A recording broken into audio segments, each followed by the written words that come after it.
Buenas noches. Felicitaciones una vez más por la victoria, por favor.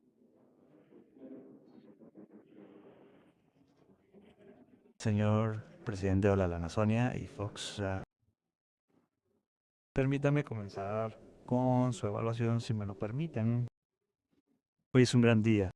Ayer el presidente y Donald Trump dio un paso adelante con la iniciativa de una tregua de 3 días. También lo hizo Zelensky, pero el 9 de mayo emitió una serie de declaraciones provocadoras graves. ¿Qué piensa de lo de? Porque incluso el desfile de la victoria se redujo un poco debido a preocupaciones de seguridad. ¿Hubo alguna provocación? Bueno, en cuanto a las provocaciones, me vieron, he estado aquí todo el tiempo. El Ministerio de Defensa aún no ha dado ningún informe, pero cuando regrese a mi oficina, los militares me informarán. Y en cuanto al desfile de la victoria, ¿saben? Decidimos que año no es este año, no es un año jubilado, ya, pero aún así es un día de la victoria. Así que decidimos que solo habrá festividades sin maquinaria militar recorriendo la Plaza Roja. No solo por cuestiones de seguridad, sino porque el ejército debe.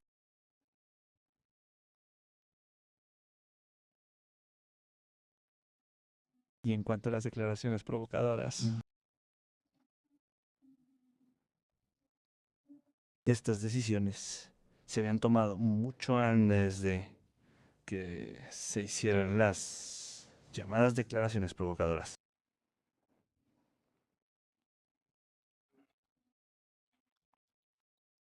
En cuanto a las declaraciones, respondimos a ellas, como saben. Primero el Ministerio de Defensa hizo sus declaraciones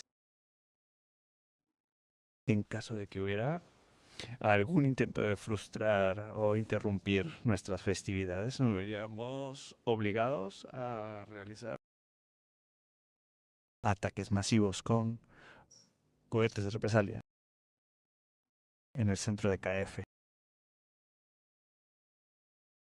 Pero se suponía que eso era una respuesta. Eso no fue todo. Le siguieron notas del Ministerio de Asuntos Exteriores, pero tampoco terminó. Empezamos a trabajar con nuestros socios y amigos, primero con nuestros amigos de la República Popular China, India y algunos otros países, incluida la administración de EE. ¿En qué tipo de trabajo consistía?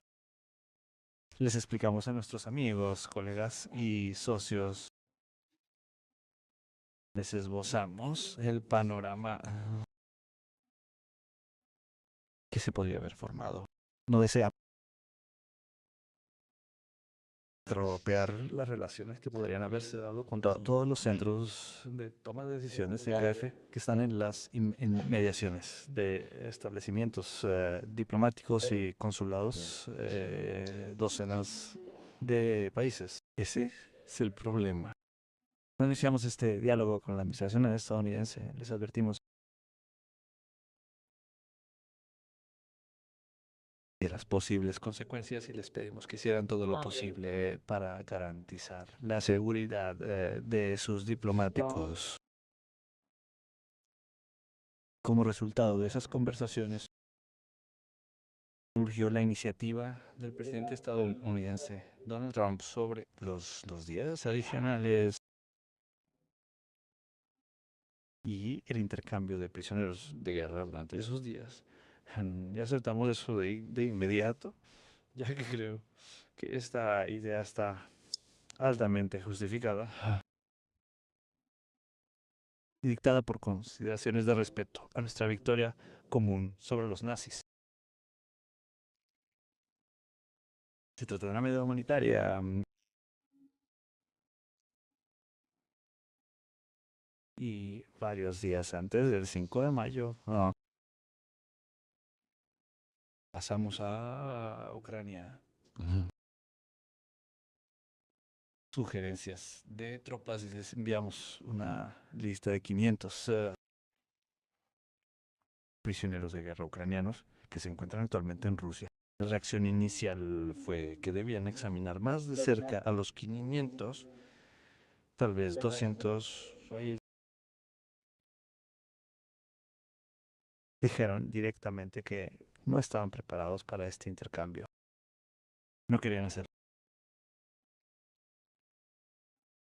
Cuando el presidente Trump presentó su iniciativa inicial, la apoyamos de inmediato y esperamos que en este caso Ucrania responda a la sugerencia del presidente de Estados Unidos.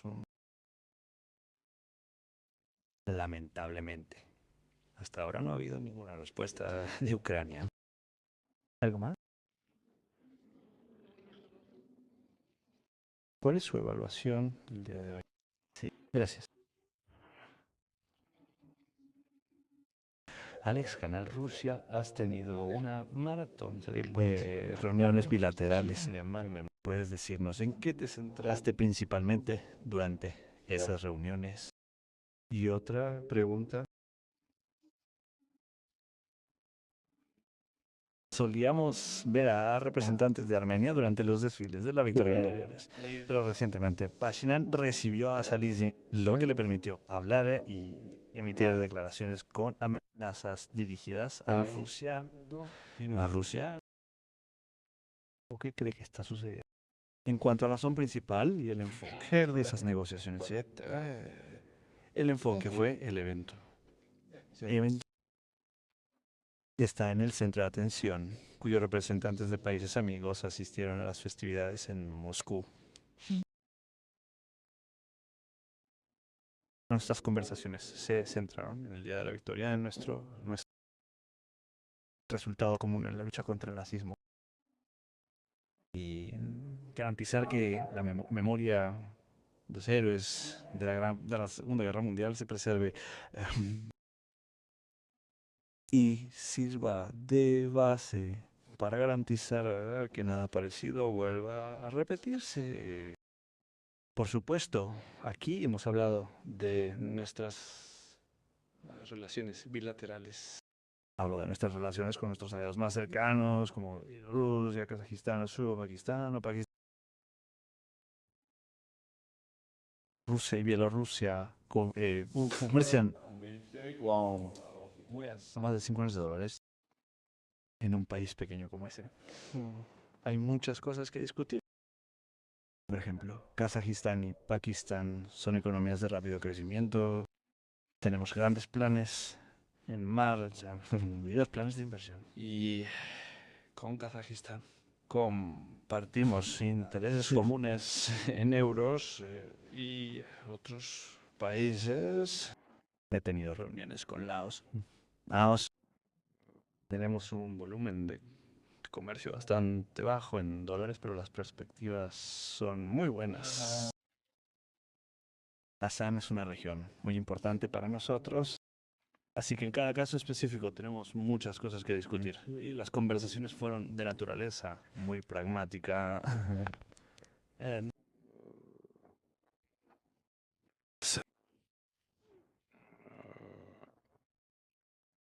Los planes de Armenia y sus líderes. No emitimos ninguna invitación oficial a negociar. Notificamos a todos los estados diciendo que estaríamos encantados de darles la bienvenida a todos. No hubo invitaciones oficiales. No solo Armenia, sino también otros países, nuestros buenos socios y vecinos, no vinieron. No. Y no veo nada extraordinario aquí. Aunque los representantes que sí acudieron al desfile mostraron un gran coraje porque conocían los avances en los acuerdos iniciados por el presidente Trump. No se enteraron de que la situación se había calmado hasta que vinieron aquí. Aún así decidieron venir y eso merece respeto.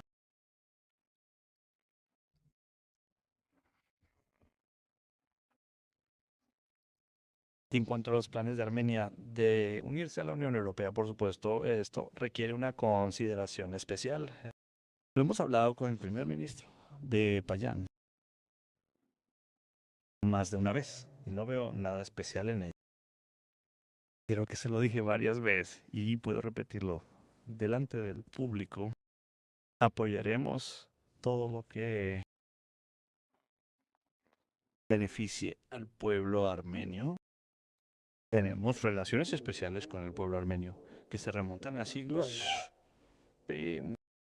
Y si el pueblo armenio considera que esta o aquella decisión es beneficiosa, no nos importa. Pero por supuesto tenemos que tener en cuenta ciertos hechos que son importantes para nosotros y nuestros socios armenios. Nuestro volumen de negocios comercial con Armenia se ha reducido un poco, pero sigue siendo de 7.000 millones en 2025. Teniendo en cuenta que el PIB de Armenia es de 29.000 millones, eso es grave. Es un problema grave. Pero que Armenia se beneficia enormemente de ser miembro de la Eurosecta. Esto se aplica a su agricultura, su industria de procesamiento, sus aranceles, etcétera. También se aplica a su esfera migratoria.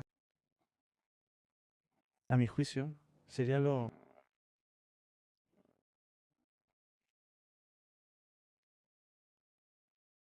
justo con el pueblo de Armenia y con Rusia, principal socio económico de la nación, decidir realizar un referéndum, por ejemplo, una decisión importante que merece la debida atención. Creo que parece lógico celebrar un referéndum y preguntar al pueblo armenio cuál es su elección.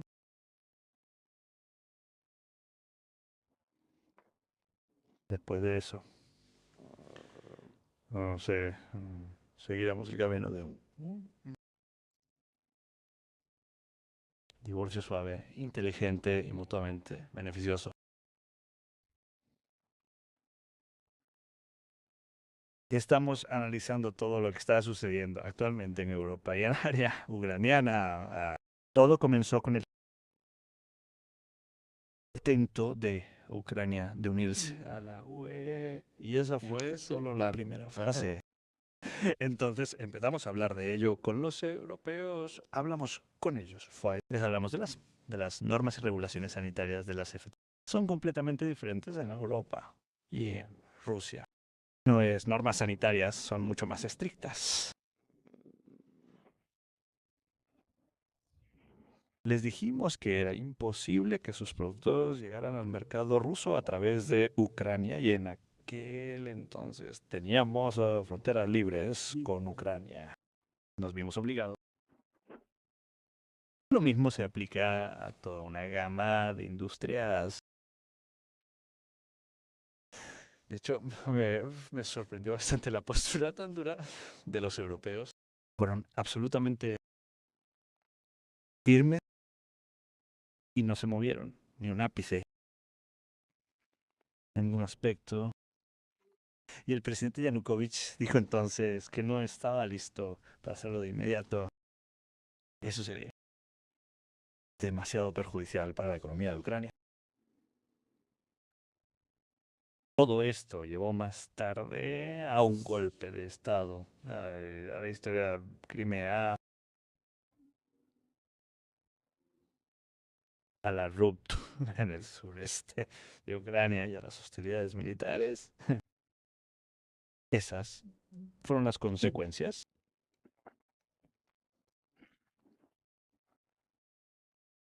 Solo tenemos que calcularlo todo. La parte armenia tiene que calcularlo todo.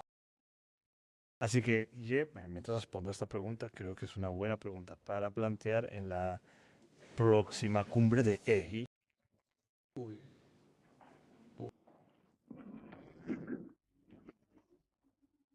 Misterioso presidente griego del diario Alaskan. Hace un tiempo dijiste que declarara un alto el fuego a partir del 8 de mayo. Y entonces Zelensky dijo que declararía un alto el fuego desde el 6 de mayo y no dijiste nada al respecto.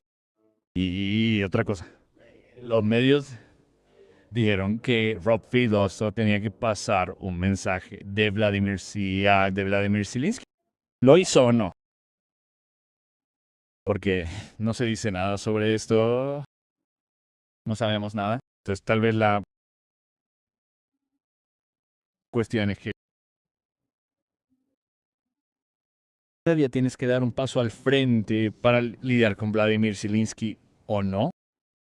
Bueno, en primer lugar, sobre el alto del fuego durante la última conversación telefónica con el presidente Trump. Hablamos del 9 de mayo. Y creo que hablo de ello en muy buenos términos. Que recordó nuestra lucha común contra el nazismo y dije que planeaba declarar el 8 de mayo y alto el fuego del 9 de mayo. ¿Por qué el 8 de mayo? Porque cuando celebran el Día de la Victoria en Occidente y Ucrania también se unió a Occidente en este sentido. Entonces consideran el 8 de mayo como el Día de la Victoria. Y el presidente Trump lo apoyó. Y literalmente, al día siguiente declaramos nuestra intención. En cuanto declaramos eso, no recibimos ninguna reacción de nadie. Y luego, 1 o 2 días después, probablemente pensaron y se dieron cuenta de que este paso contaba con el apoyo de la administración estadounidense. Pensaron que les vendría bien reaccionar a eso, reaccionar de acuerdo con nuestra propuesta. Creyeron que no les convenía, así que propusieron otra cosa, un alto el fuego para el 6 de mayo. Para nosotros, Rusia, el 9 de mayo, no es un espectáculo de comedia en el que alguien toca el teclado o el piano. Para nosotros es un día sagrado porque todas las familias sufrieron pérdidas. Si piensas en que hubo 27 millones de víctimas, el sacrificio que hizo la Unión Soviética, Rusia, la Federación Rusa, hoy en día fue del 70% de todas las víctimas en Rusia, en la Rusia soviética, el 69 y pico. Así que calcula que si los 27 millones son la cantidad total de víctimas, las víctimas en Rusia fueron casi 19 millones de personas. Por supuesto. Para nosotros es algo que concierne a todas las familias, a todos los ciudadanos de la Federación Rusa. Y no queremos jugar a ningún juego en este sentido. Pero propusimos esto y no hubo reacción durante 2 días. Después de eso, empezaron a jugar a algunos juegos y nosotros no jugamos esos juegos. Pero más tarde, el presidente de sugirió tener un intercambio, que también sugerimos tener el 5 de mayo. Así que puedes preguntarle a Borín si no lo ocultará porque enviamos esta lista de 500 personas. Y por supuesto acogimos la sugerencia con agrado y estábamos abiertos a hacerlo y lo hicimos. Extendimos el alto el fuego durante 2 días más con la esperanza de llevar a cabo este intercambio. Espero que finalmente lo hagamos. Y la segunda parte de su pregunta, el mensaje, el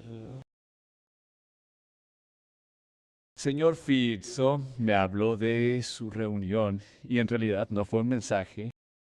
Solo escuché una vez más que la parte ucraniana y el señor Zelensky están listos para tener una reunión personal y ya lo hemos escuchado antes. Es que puedo decir, nunca nos hemos negado. Yo nunca me he negado. Entonces, ya ves, si proponen la reunión y aquellos que quieran reunirse pueden viajar a Moscú y tendremos una reunión y también podemos reunirnos en el tercer país, pero solo después de que haya un acuerdo definitivo sobre un acuerdo de paz, que es un acuerdo a largo plazo.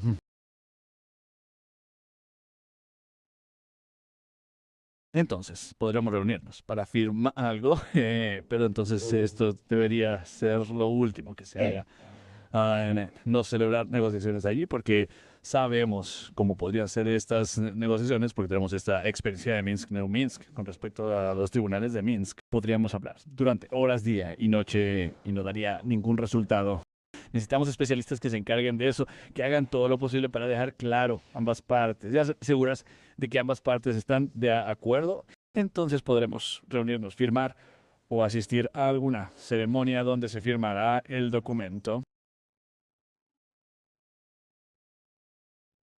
Feliz día de la victoria, señor presidente.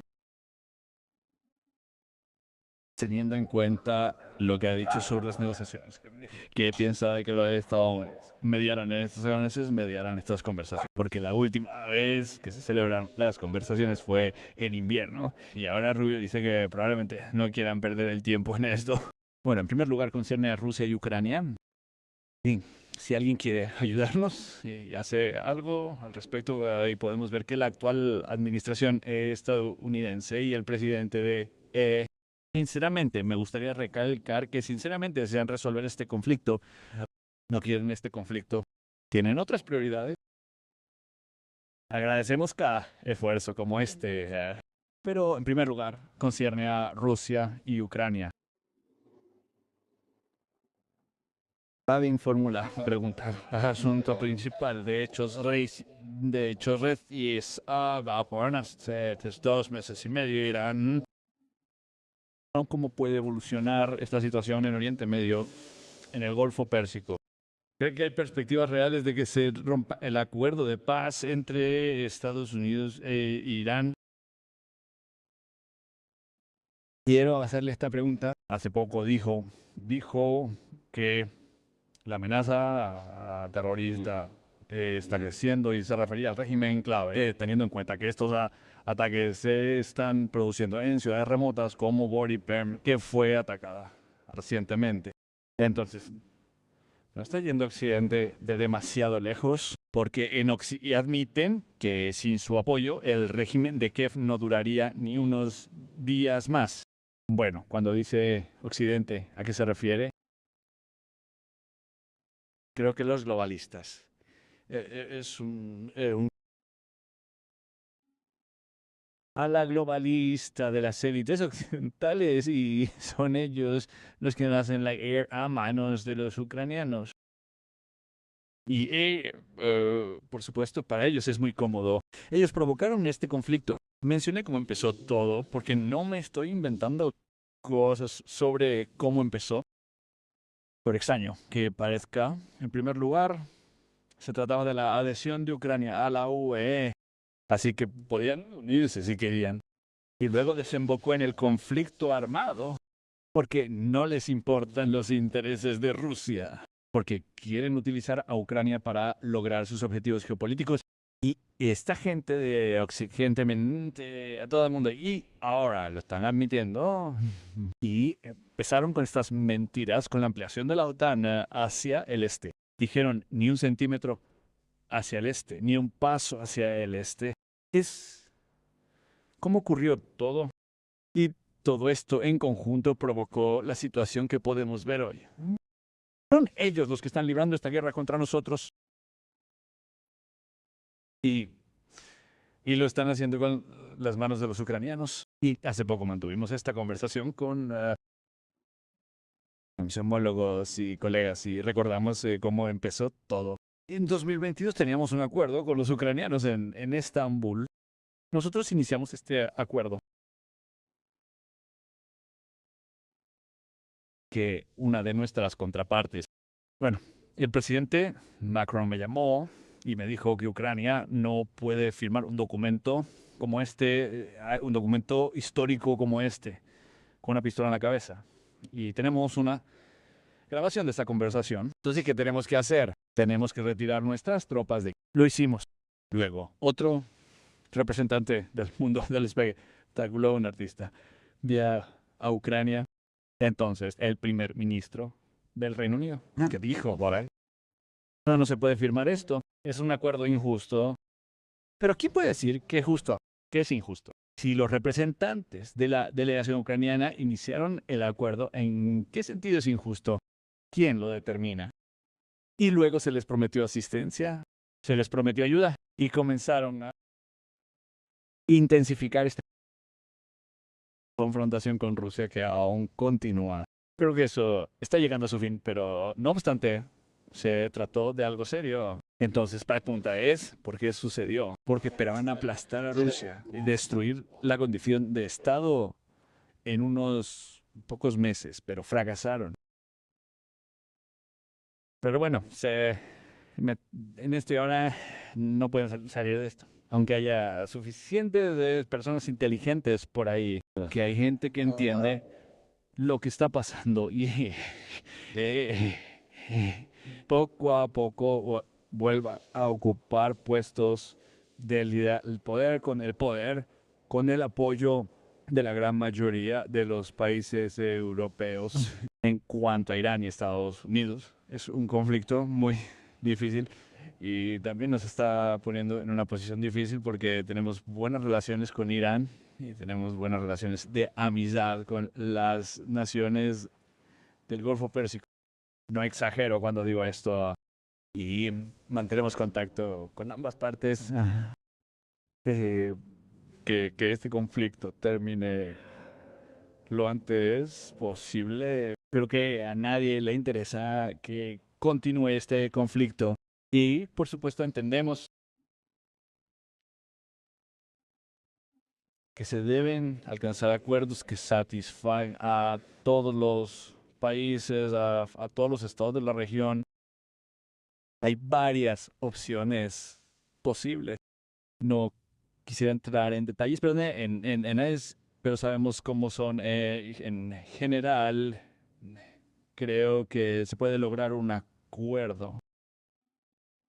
Y viceversa, si la situación se intensifica o la confrontación se intensifica, todas las partes solo perderán de estas. Felices fiestas, señor presidente. Sabemos que hay coreanos que quieren hay una coalición que quiere ayudar y luego hay una coalición que le gustaría restablecer las relaciones con Rusia y están buscando al candidato perfecto para representar a Europa durante las conversaciones con Rusia. ¿Quién podría ser un candidato preferible para tales negociaciones? ¿Cree que todavía hay políticos sensatos que puedan entablar un diálogo con usted? Yo preferiría al señor Schröder, ex canciller de Alemania. Y si no, que los europeos elijan a un líder en el que confíen, que no haya dicho cosas malas sobre nuestro país. Nunca nos hemos cerrado a las negociaciones. No fuimos nosotros los que nos negamos a hablar. Fueron ellos los que lo hicieron. Señor presidente, Canal 1. Preguntas difíciles. No sé qué decimos ahora. Deberíamos hacer preguntas difíciles ahora.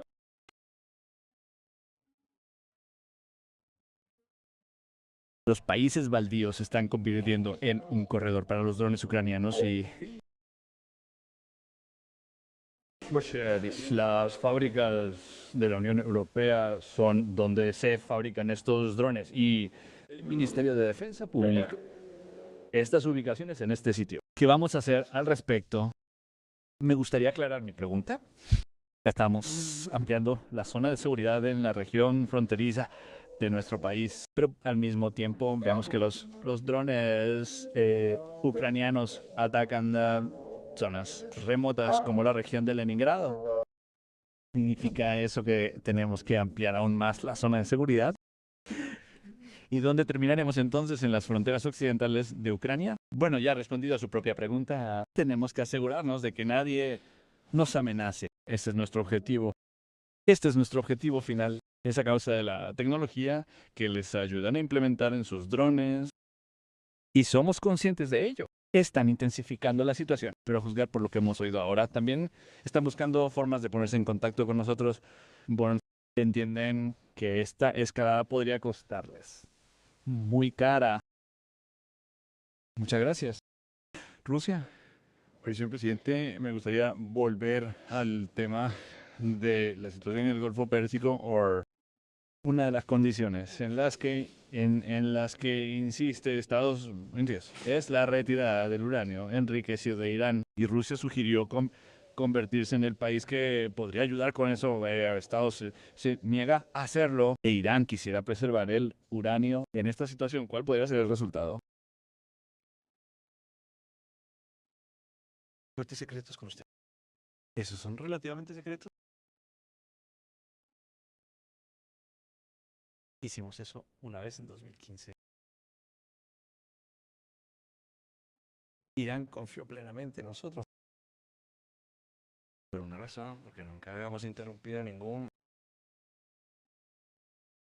programa iraní en curso a través de Irán. Y que completamos la construcción de Bushehr y continuaremos nuestros esfuerzos pacíficos y nuestra cooperación pacífica del átomo. No es susceptible a la corriente afectada por lo que hicimos en 2015 y fue la base para la firma del tratado entre todos los países interesados. Irán jugó un papel positivo. Así que tenemos esta experiencia y dije una vez más que estamos listos para repetir que ese es el secreto con el que inicialmente todos estuvieron de acuerdo, que los representantes de Estados Unidos estuvieron de acuerdo. Anders, de también estuvieron de acuerdo. Pero después de eso, algún tiempo después, Estados Unidos endureció su posición y exigió que el uranio se llevara en la zona del territorio de UU y luego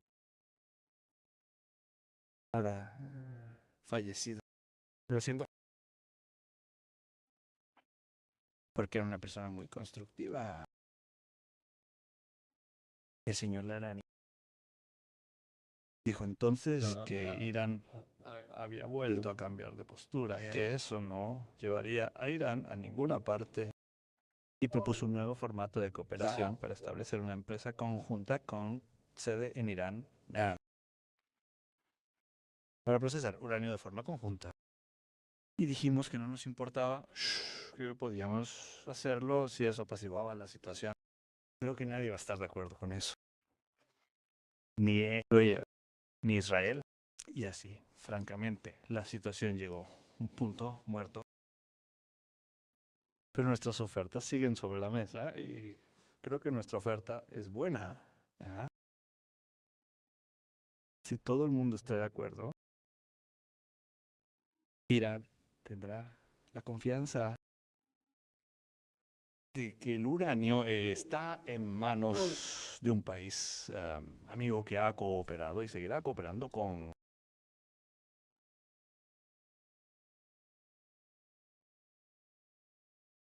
Irán. No tiene ningún objetivo de convertir el uranio en arma. Hay un Irán preocupado por eso. Y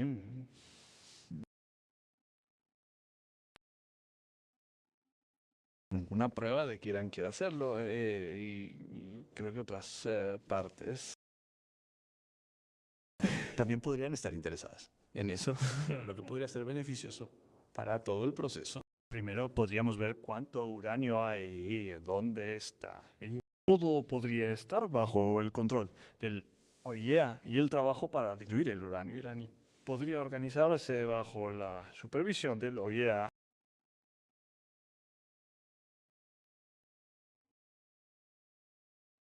Y no necesitamos nada de eso. Solo queremos hacer una contribución. Digo, bueno,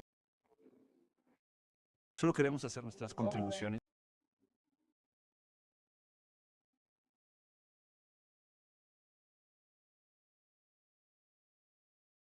Que saque la situación del callejón sin salida y permita que avance.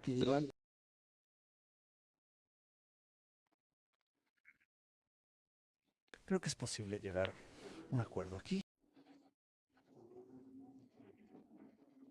Sí, esa chica de ahí.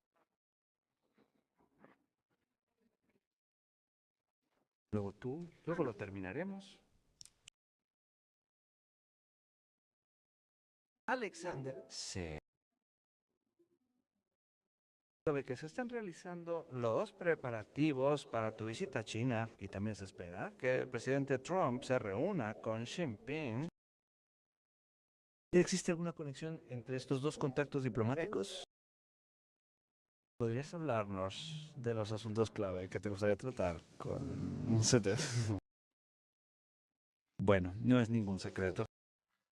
Siempre hemos dicho que la cooperación entre Rusia y China es un factor esencial hoy en día para estabilizar los asuntos internacionales.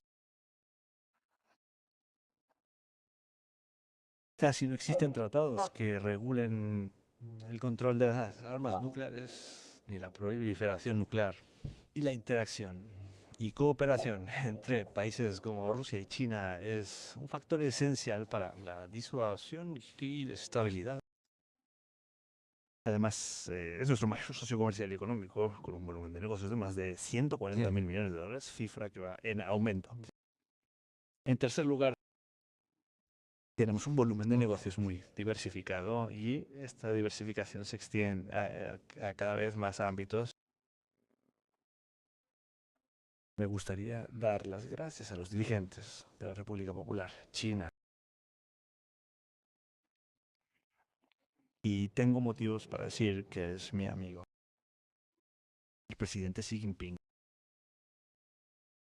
apoya, siento que apoya diversificación hacia industrias de alta tecnología. También hay cuestiones de energía nuclear. Seguimos trabajando con China en este sentido, seguimos construyendo centrales nucleares. Trabajamos en fuentes de energía alternativas. Y China ha hecho grandes progresos en ese ámbito. Trabajamos en la exploración espacial. Trabajamos en energía convencional, hidrógeno, de petróleo. Les ahorraré los detalles por ahora, pero estamos bastante cerca de dar un paso adelante muy serio en la industria del gas y el petróleo. Un paso muy serio.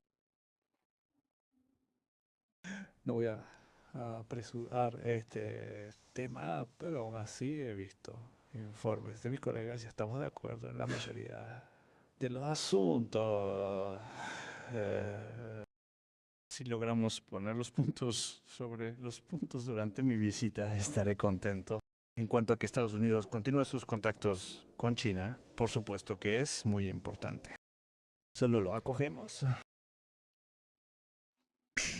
Dudas.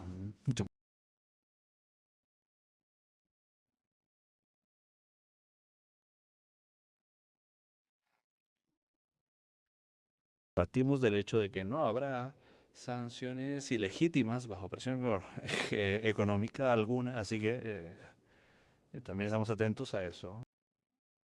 Pero creo que todos nos beneficiamos de la estabilidad y la cooperación constructiva entre Estados Unidos y China.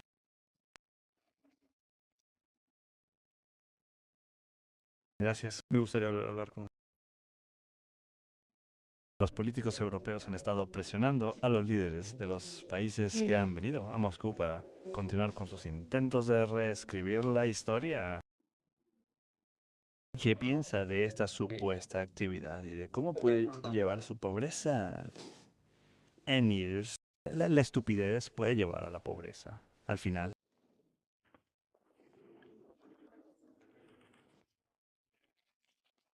Buen corazón. Agencia de Noticias Novest. En primer lugar, felicitaciones por las vacaciones y continuando con enfermería. La cuestión, la memoria es histórica y su presencia. ¿Por qué cree que Europa persiste en evitar cualquier mención de las hazañas de soldados soviéticos? Teniendo en cuenta el sentimiento actual en Occidente, ¿cree que solo va a empeorar? ¿Puede Rusia hacer algo? Cuanto más fuerte sea Rusia, más rápido antes desaparecerá todo. ¿Y por qué está pasando todo esto? Creo que la razón es que es una manifestación, por extraño que parezca, de un sentimiento de revancha, de resentimiento entre las élites europeas que se mencionan aquí. A lo que me refiero con eso es que todos sabemos y todos esperaban que Rusia colapsara en 6 meses, que los negocios se detuvieran, que el sistema bancario se derrumbara, que millones de personas se quedaran sin hogar. Por cierto, tenemos la tasa de empleo más baja del G10, con un 2,2%. Y todo el mundo quiere un bocado de Rusia. Todo el mundo quería arrebatarle un bocado a Rusia. ¿Por qué se unió Finlandia a la OTAN? ¿Tuvimos alguna disputa territorial con Finlandia? No, no la tuvimos. Todo se había resuelto mucho antes y los líderes finlandeses lo sabían perfectamente. ¿Por qué entraron? Porque se unieron a la OTAN. Esperaban que Rusia se derrumbara y allí estarían todos dispuestos a construir una frontera estatal a lo largo del río César. Bueno, eso justifica cierto tipo de respuesta, pero lo ahorraré. Creo que esto está dictado en la media por consideraciones como esa. Pero se están dando cuenta de que no es tan fácil, que están surgiendo problemas que son bastante difíciles de resolver. Eh, Probablemente sea mejor buscar formas de restablecer las relaciones normales y empezar a buscar acuerdos mutuamente aceptables. Y siempre hemos construido nuestras relaciones con Europa sobre la base del respeto mutuo y teniendo en cuenta los intereses mutuos. No es solo una jerga diplomática vacía. No siempre se trata a Europa con respeto en estos días, pero siempre hemos tratado a Europa con respeto. Espero que se den cuenta de que su posición era errónea. Y esperemos que finalmente restablezcamos las relaciones con muchos países que